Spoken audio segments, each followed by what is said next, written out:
Hey now, how is everybody doing? Welcome to Red Alert Diaries Live. And for those of you that listened to this morning's episode, you know who's on the screen. Hey, Erica. Hey girl, how are you? Glad you are here. Me too. I'm very So, glad to be here. for those of you that listened to this morning, you have a better understanding about some insight that she gave to give us a little thoughts about strategic parenting. We're going to expand on that. So it's just a few touch points. So if you did not listen to this morning's episode, then you need to go back and revisit that. Because today we're just going to have a few touch points. But for those of you that didn't even hear, don't even know, Erica, can you introduce yourself to the people? Hello. My name is Erika Latifa Davis. I identify as a Black woman. I use she, her pronouns. I am called many things. Erika means great ruler. Latifa means gentle and pleasant. I identify as I play multiple roles in my life as a wife, a mother, a daughter, a sister, a cousin, a coach, a speaker, a training. I have over 25 years of executive leadership experience in engineering as an engineering leader and transformation expert. And I love fostering change in my personal life because it seems like that's where we're always going. What do they say? The only thing constant is change, as well as in organizations. I like to partner with organizations to bring about strategic change on things that are super important to them. That is a mouthful. So, for those of you that are trying to figure it out, she has this beautiful acronym that she gave us this morning, JEDI. Tell them what the JEDI is. Jedi champion is what I like to say. It used to be Jedi warrior in my old age, in my young age, but in my big age, it is Jedi champion. I am a champion for justice, equity, diversity, and inclusion. And And as such, we build belonging in the workplace. and that helps us know that for the conversations, for those of you that are working in the workforce, to want to have a focus on harnessing your personal strength while fostering collaboration, speaking directly to the leaders and the high performers. Yeah, she's your Mhm. girl. Contact her. Her information will be located in the comments below, and we're going to also have that expanded a little bit more. But from this morning's conversation, what we Mhm. did was have a discussion for those parents when you are working on doing your business, going into, and one of the things that you stated was getting your degree while having your Mhm. babies. That's a Mhm. whole conversation I want to expand because there are a lot of women that are trying to make it through the levels of the ladder, but they've Mhm. got babies and they're not sure how to bridge their personal and professional. Give us a quick insight about what you did when you realized, Erica, what you doing? You gotta go back to school. Gotta finish this out. Right. I surprised everyone. My husband and I, we were, high school sweethearts. And so when we found out we were pregnant, we were like, okay, let's let the math. Where we're gonna live? We're gonna live in this. Where is it cheaper? We just did the math and made that decision because we were both committed to our education. We had moved to Tennessee to go to school. Um, and and at the time there wasn't a lot of programs for parents and students, right? There were like, non-traditional student support programs, but like traditional students as an 18-year-old mother, there were not like daycare on campus and those kinds of things at the school I went to at Tennessee State University. Go Big Book. They just had homecoming this weekend. And so It is for homecoming me, weekend. right, it's homecoming everywhere. HBCU week. I think everybody is partying, which I didn't get to do a lot of that, right? Because I had limited time and I had to check my priorities on being a mom, and being a student, and also getting work experience. And so those things helped me kind of balance out my first semester back. I took like one class and then I worked full time, and that was a way for me to kind of still stay connected to my kid, right? Like going to school, you got homework. I wanted to be home when I was home, so I just took one class and worked full time with the Corps of Engineers, and it was a really great opportunity for me to be able to have a set schedule and stay connected to my classmates and my professors and relationships and networks that were a support system and required to be successful in this environment. So for me, it was really important to do pick one thing sometimes, right? Like I don't have to always try to be like balancing dinner and homework. okay, if you give it 10 minutes, it's like that's where I learned that, what do they call it? Multitasking is not a real thing. Something needs your undivided attention so you can, take care of it, and then you move on to that next thing, and you move on to that next thing. And so it was really important for me to leverage my network, my mother-in-law, my husband, my brother-in-laws, my friends at school. My son would come to class with me, and he would go to class with my husband, and we'd color, and he'd sit in the back, and teachers who didn't like that, then a friend, he would sit with a friend, and so really leveraging my network and realizing that, it takes all of us to um, make it happen. It wasn't something that I did alone, even though there weren't programs, but I'm always been really good at, like, oh, I need a resource. Let's either I find it or I make it. Right. And so in that instance, we had the networks that were available to support us to study, to build our professional experiences, as well as grow, because at that time, at 18, 19, you still growing too. So how do we, have that support system? And my mother and, my grandmother and my sisters, they traveled with me. Um, they came and supported us, came and visited, did holidays with us. It was really, really, really important for us to stay connected and in community. And we built a good community and connected with a good community where we were living at as well. And so that community at school, that community at work, I had mentors at work who were like, okay, fellow TSU alumni were like, we got you. You got this. You can do it. That championed my growth professionally as well as personally. And that was something that my mom always advocated and taught me, was like, you don't have to just go to one thing, that lots of different women can pour into you, and you can still grow in the way that you need to grow. And that was really important for me as a young mom. I like to think of the time I ran into a woman. I've always had this ageless face, right? And so I'm in the mall with this lady, and she's like, you should be ashamed. She was looking at me and our son, and I was like, oh, okay. She's going to say, like, oh, look at the cute baby. And when she got close, she was like, you should be ashamed of yourself. Oh, you done messed up the church's money now, because I'm a whole grown woman in school for engineering, taking care of all of my bills. I didn't ask you for nothing. And her excuse was, oh, I thought you were younger. If I was younger, your judgment doesn't serve me. Being a mom at any age is hard, and so don't get it twisted, right? And I'm hoping she moved forward with her life, sharing her judgments a little bit less, right? A little bit I had a less. similar experience. So for Yeah. me, I'm still near my hometown. I'm native of Hmm. Washington, D.C., and I went to Okay. Howard University, and I could walk to school. So Hmm. walking to school for me, being pregnant at 20, Hmm. my classmates were prepared, because Hmm. the way that was all God ordained, because I didn't plan that at all. So my son Hmm. was going to be born Hmm. just before finals, so that the next season I could schedule what I needed, and I scheduled my classes around my Hmm. birthing schedule Hmm. and my feeding schedule. So Hmm. he was nursed at specific times that I knew my next set Hmm. of classes was going to show up for fall. Hmm. And my Hmm. classmates were there. So he's known as the Bison Baby, because Right. everybody took him, and I needed them to do it. And one Yeah. of the things that I did not have available initially either, but I'm so glad that I had some wonderful classmates that put Hmm. together a parent support group. Because Oh, Howard, nice. I'm thinking back, and this was 1993. No, I would think I was by 90. I was 1993, 96 or 97, right? There was no, like I grew up in Ann Arbor, so I saw that there were like family housing and on campus daycares, and all these resources. And when I found myself pregnant, there was nothing. Like I didn't even know that I needed to go talk to um the dorm director to be like, I'm pregnant. And I was sick one day, and she was like, girl, you're supposed to tell me you're pregnant. No, nobody. They didn't even talk about it, right? no There was conversations. none of that. And that's the piece that I'm glad that when we started the parent support group, we had the conversation so that people can get the chance to know. So Blackburn Center had a session in the afternoon after a little Mhm, while that people got together so we can get the mhm. support that we needed. And my classmates, oh, those Bisons worked it.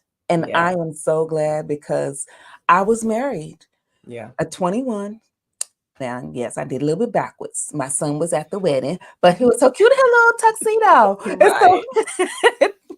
so Yeah. when we had that, my classmates was like, this is how we're going to do it. This is where we're going.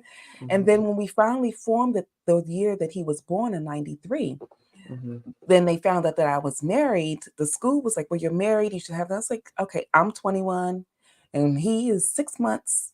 We're just 6 months apart. So, Mhm. no, we don't have it. So, we still need Yeah. the support. Yeah. And that's the piece that people don't pay enough attention to. Mhm. And one of the things that you said this morning, the power of choice.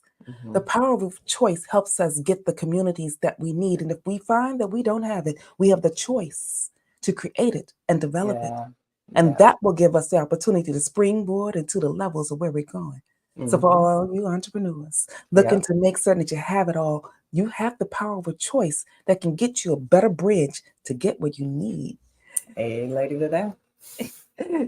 Thank you so much. So, Erica, this morning you also shared that Mhm. once you got into your field, because you are the first Black woman in several modalities, let's have Mhm. a conversation about that. Ooh, okay. Well, it was super important for me to see myself as the first and not the only, right? Only feels like separate, disparate, isolated. I always saw myself as first. So there's that. How did I get here? What was successful for me? How can I reach back? How can I reach back? And in a lot of places that I worked, it was super duper remote. And you have to build some what's the word I want to use? Boundaries. That's the word I want to use. Boundaries as a Okay. woman working construction, right? You in a trailer full of a bunch of old dudes that, want to key. I don't key. Yeah, I'm in here to work. engineering, they want to make you a part of the good old boys, but Mm-hmm. there's a Mm-hmm. separation in how some of them Yeah. conversations need to take place. Or people trying to step into your space to be intimidating. You will get the stiff arm. Back up. You're standing close. Can you back up? I can't hear you. You too close. Back up. Back up. Back up. Back up. Being in remote places and people being upset, you learn a lot of conflict resolution skills. Like there's no escalating. If I'm doing an inspection and you don't like that I found something and you're upset about it, that's okay for you to be upset. It's not okay for you to raise your voice. It's not okay for you to step to me aggressively. Hmm. And guess what? You still gotta go fix that. So you can do all this good fussing that you want to do. If that's how you want to choose to spend your energy, feel free. Here's here's your letter of notice of non-compliance and I'm moving on. And also sharing those lessons and staying connected, right? Like making sure that you understand what you need to do to be safe physically, emotionally, spiritually, intellectually, and ask questions and be aware. I was watching something a couple of weeks ago and it was like, hey, when you talk about being the only person, you're making yourself a victim. I was like, okay, victim is a whole nother archetype, and that is the guardian of your self-esteem. Being aware of systems and how they are designed and their purpose does not make you a victim. It makes you aware and prepared to champion, you know, whatever it is that you're there to do, right? And that would be to get more engineering skills, right? I want to go work on that project. I want to go work on I need this training. And then they messed around and sent me to special emphasis program manager training because I didn't have any leave and I was working over the holidays. I was like, we need to send somebody. Oh, you here? You can go. Right. My mother-in-law and our daughter packed up and they sent me to special. And they shouldn't have done that. They shouldn't have done that. Because I was like, is this how this works? Oh, at management discretion? Hmm. So this is what I learned in class, and this is what I see here. These don't match, right? So, this part right here expands on the conversation that you had this morning, the power of communication. How we Yes. communicate, the words that we use, and how we choose to move into that direction gives us clarity in several areas. From a Mhm. professional perspective, it gives us an opportunity to use the words that are necessary to elevate, make changes there. And from a personal perspective, when we are parenting, some Mhm. of those skills that we're looking for, we actually receive in parenting. So this supports becoming a strategic parent. You Yeah. shared that you took some of those lessons and that insight back into your home and you were telling your kids, hey, you know what? I just had this whole conversation about how to communicate better. And active listening is something that I thought I was doing. Not but exactly. was not. Because a lot of people Exactly. think they're doing it. You Yeah, want a to lot of expand on people that think they're a little doing more? it. So listening, like not listening to respond, which was probably what I've been doing majority of my life. And then I learned about active listening. I sat in a class and they were like, level one is, going back and forth, back and forth. Level two is like, so this is what I hear you saying. Is that right? And then level three is like really integrating that deeper awareness of, what's going on around you and what you're sensing, not necessarily just what you're hearing, but what you're sensing. And so my kids started to say they hated for me to take training because I would always come back like, I got a new book for you to read. My kids were reading Crucial Conversation. Who moved my Too much cheese? cheese. Who moved my cheese? My Boundaries. kids too. My kids was like, Mama, please. But I was like, this is going to help us get along, right? This is going to help us understand each other. I thought, right? Because you also have to realize that their maturity level, but planting those seeds is how we communicate. Do you hear what I'm saying? What do you hear me saying? Versus like, I said it 10 times. You did, but what did anybody agree to? What did anybody hear? Right? What did they understand on top of just hearing? And then what was your whole body language saying? And what was theirs saying, right? Because 70% of communication is It's not still the body words. language. Yes, Mm, yes, we yes. forget that. Mm-hmm. This is really good because the thing that you shared this morning was bridging the personal and professional lives, how we Mm-hmm. integrate the lessons that we learn in the workplace with our parenting. And my poor kids, unfortunately, had to go through something similar. But Yeah. now that they are older, now they appreciate that a little bit better because I Mm-hmm. found, even with my youngest one, with him, so my children are 6 years apart. And Mm-hmm. because they're 6 years apart, by the time the youngest one showed up, I had already gone through a couple of things. Right, right. You knew a And little something by then, right? a little something, something. So the youngest one got the extra stuff, Mm-hmm. fine tuned a little bit more. So what this Mm-hmm. little young one did when he went to school as extracurricular, because his teacher thought it was so great that he started using some of those things I was learning at work and bringing Mm-hmm. home and implementing at home. He was doing it at school, and his teacher, oh, he speaks so well. He does this. He supports the Mm-hmm. class with that. And we were thinking this. I'll just have him do this as extra assignments. I'm like, oh, I just want you to know those extra assignments that you're giving him are actually mommy assignments that he owes Right, me. right. So those are home assignments that I give him to make certain. Yeah, Did you read what I asked you to read? I right. need the summary. What are Mm-hmm. you doing with it? How are we Mm-hmm. going to apply it? And he took that Mm-hmm. to school. Love it. Love it. Love it. Love that. I love that, you know, they take it to school and ask questions. If you don't know, ask a question. We would like have a challenge. Everybody got to ask 3 questions every day. All right, now you got to ask 5 questions every day. Our youngest is at school and they called me last year. They're in the junior year and they were like, Mom, you tricked me. What? You made me think everybody wanted to hear all the words that I have to say and that they cared. I don't know that I tricked you. Okay, so you have a standard and everyone's not going to meet your standard. So what do you do with that? What does that look like now? But I was like, I think I got it right, but maybe I got it too right. Like, what do you mean? What do you mean, mommy, you tricked me? So these baby adults, continuing to empower them to use their voice, to ask for what they need, to Exactly. understand that boundaries start with themselves. So don't come telling me what to do with, with my money, my time, my resources. Like that's not how that go. This is what I can do. Where's the gap? What can you do? Is there still a gap? Whose But gap is it? Mine or yours? that's the piece that they need to really appreciate, and they may Yeah. just a little bit later because Yeah. I'm discovering now with the older one that how I was leveraging what I was learning professionally, Mm-hmm. applying it personally, and Mm-hmm. emphasizing self awareness, Mm-hmm. resilience, recognizing that you are an imperfect person, but still Yeah. take action. And Yeah. what you shared this morning, which some have looked at as Mm-hmm. one of the clips, being vulnerable, even when it Yeah. doesn't feel good, but being Yeah. vulnerable in such a way that you said a friend of yours told you Eric, I like the fact that you make a point, but not the stabby kind. But not the stabby kind. So that Sometimes I make the stabby kind, but most often I do not make the stabby kind because I'm listening.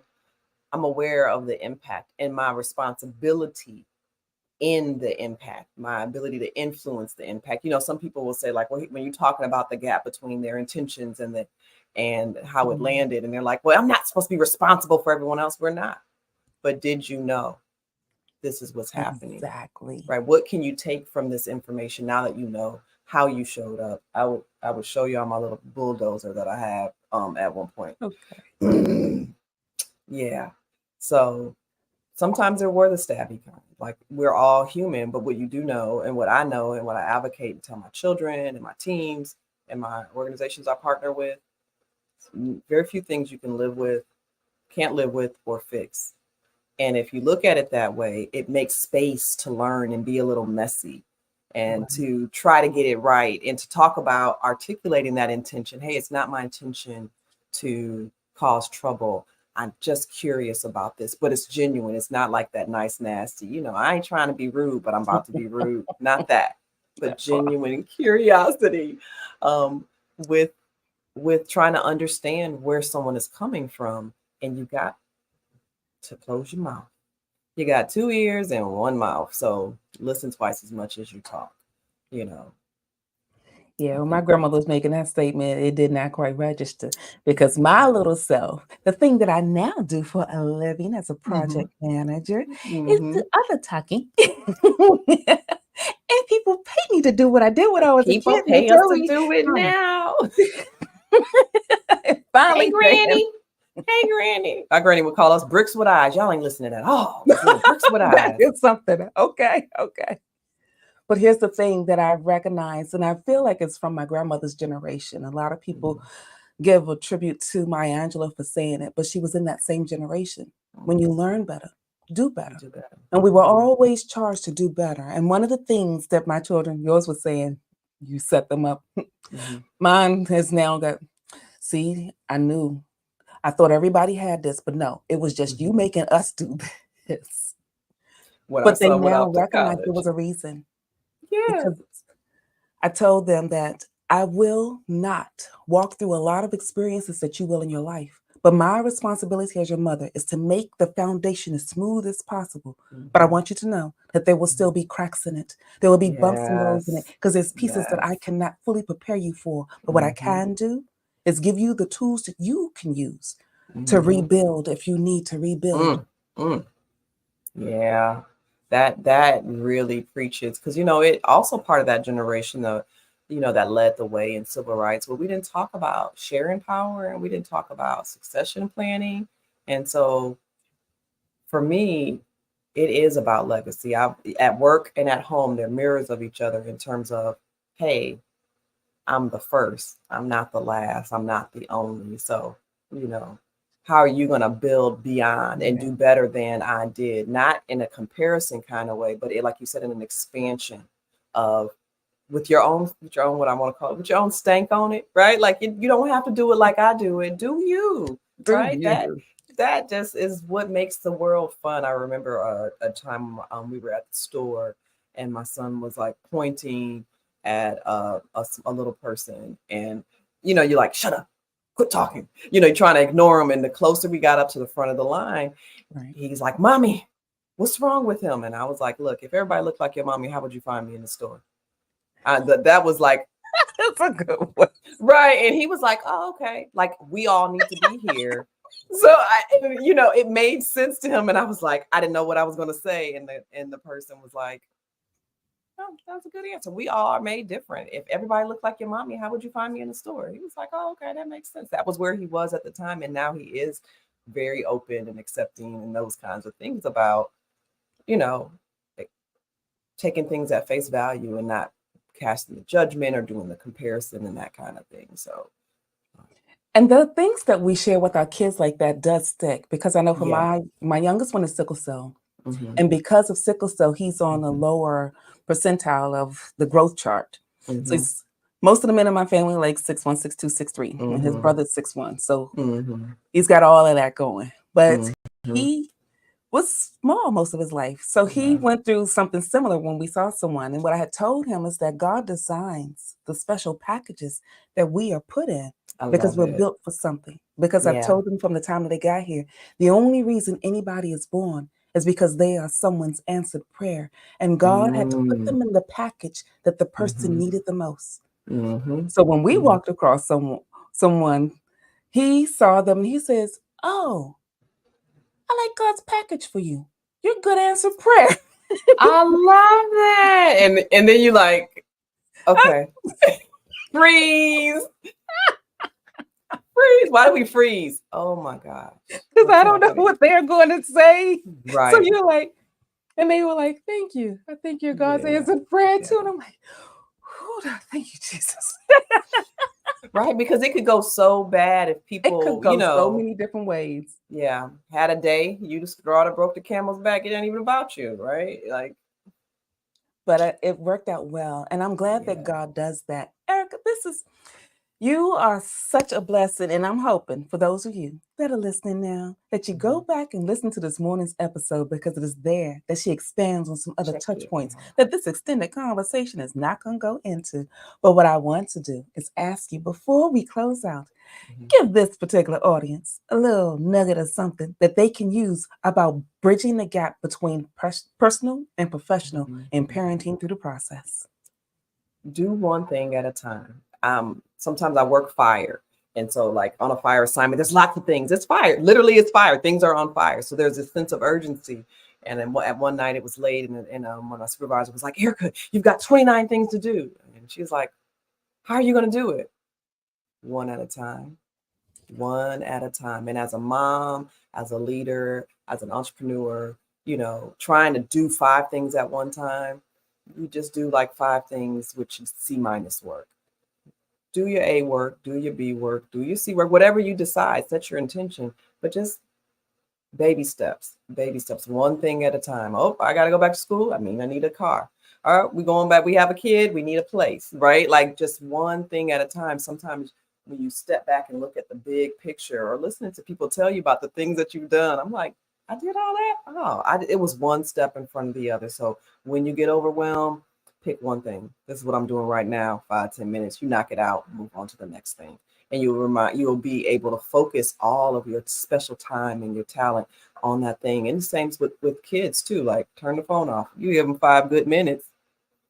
All right, one on one. All right, now we can move on and collaborate on dinner, or collaborate on clean up your room, pick up 5 more things off the floor because I don't think you got them all.